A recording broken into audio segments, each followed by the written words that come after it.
asan walitti araarse jechuudha dhugaa dubbachuu naati. Thank you so much nama kabajamaa dhugaa rabbii.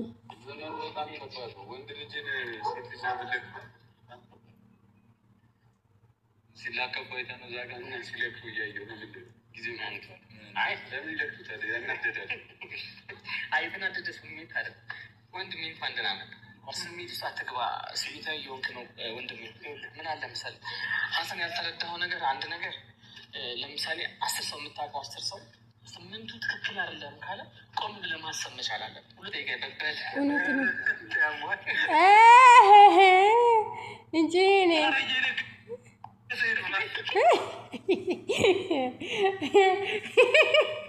Ara negara biti di pemagabat dada cini negara deh. Ara san mendino.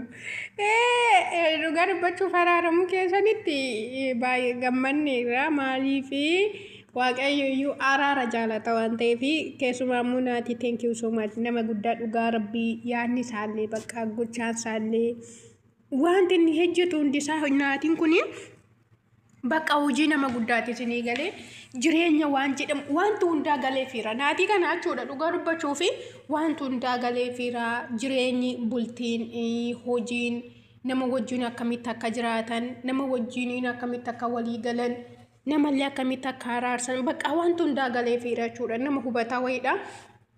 So kanaan dura Haimee fi Buubuu gidduutti aarsaan ni kaffalaa ture argitaniitu.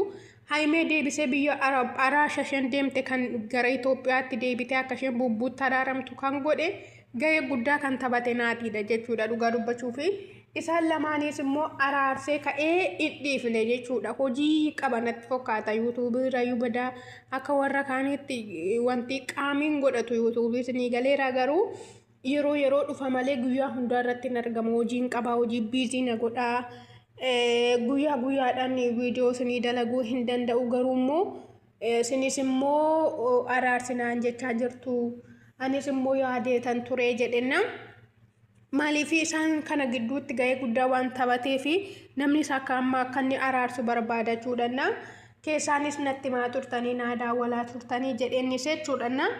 Kaleessa misfaanii walitti waamee mana Haimee dhandhaannaan mana Buubuu dhandhaannaan dide jechuudha.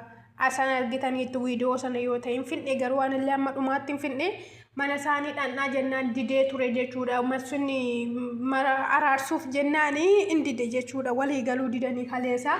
So naatiin immoo viidiyoo sanas argeera anis duras keessa kootti yaadeera qimiin akka garaa isaanii keessatti qabatanii deeman hin barbaadu. Haimee wajjin amma dhaqee dhiifama gaafatee nageenya buusaniiru garuu immoo Buubuu wajjiniin nagaa miti garaan isaanii walitti muufateetu jira. Keessumaa karaa jireenya isaa waan dhufee fi asan karaa jireenya isaa waan itti dhufee fi Buubuun baay'eetti muufatee jira waan ta'eef dirqamaan immoo qimii isaan gidduu jiru baasuudhaan qaba. Obbolaadha waan baay'ee waliin dabarsanii dhufaniiru waan ta'eef hammina gidduu isaanii jiru dirqama baasuudhaan hin qabaa jedhe jechuudha. Buubuuni hewaadha jedhe garraamiidha inni sunis immoo asanis immoo jechuun hin ariifata tokkoffaan ariifata lammaffaa immoo ifadha kan inni dubbatu waa dhuskuun barbaadu jedhe waa dhuskuu waa qusachuun barbaadu waan dubbatu hundisaa ifadha garuu immoo nama sadaffaa gidduutti gaafa galanii nama sadaffaa gidduu gaafa seenanii dirqama wallolchiisoo otoo hin taane dirqama araarsuudha malee wallolchiisuudha miti jedhi jechuudha. Ani akkati isa wajjiniin araaramtu barbaadee kan si waamee dirqamadha kan sina araaramuu qabdanii jedheen jechuudha. Nuti wallolleen jirru durayyuu lola walirraa hin qabnu maalirratti wallollaa balleessaa sin balleessaa san ammayyuu wanti inni balleesse maali beektanii ammayyuu hin balleessine jedha sin galee balleesseera san balleessaa guddaa balleesse jechuudha. Dhugaa dubbachuuf asanii balleessaan balleesse balleessaa guddaa cimaa balleesse jechuudha. Haimee wajjiniin garuu immoo balleessaa isaa sana amanuunsaa dhiisuunsaa dogoggoradhaan malee jechuudha. Maaliif naati maal jedheeni namni hundaa dhiisii daandii irra jirtu akkasiin jedhu dirqama dhiisuu qabda. Beetasaboonnis warri hordofan hordoftoonni yuutuubii illee sitti gaddaniitu jiru. Namni hundaa naan amma xabara geessi naan jedhuun natti daawwalanii xabala geessi xabara haa galu naan jechaa jiru yookiin immoo irratti geessi qaraasisiisi naan jechaa jiru jedhe jechuudha naatiin inna fakkeenya namni kudhan yoo si bukkee jiraate namni sagal ati sirrii miti siin jedhe dirqama dhaabattee ati of ilaaluu qabdaa jedheen jechuudha naatiin balleessitee taa balleessaa guddaa balleessitee balleessaa sana irratti immoo dhiifama gaafachuu qabda buubuuyuu jedheen jechuudha buubuus dingata waamee dhufe buubuuni anaafati waliin lolleen na wal lolleerraadhe kana caalatti hamma lubbuu wal baasnutti yoo deemnedha barbaadda maal tafee kana caalatti jedhe buubuun jechuudha anaafati wal lollee jirra ati lolatti yoo hin fudhanne ta'een beeku malee ani baay'ee sitti qabame baay'ee garaan koo sitti gaddeetu jira baay'ee sitti muufadheen jira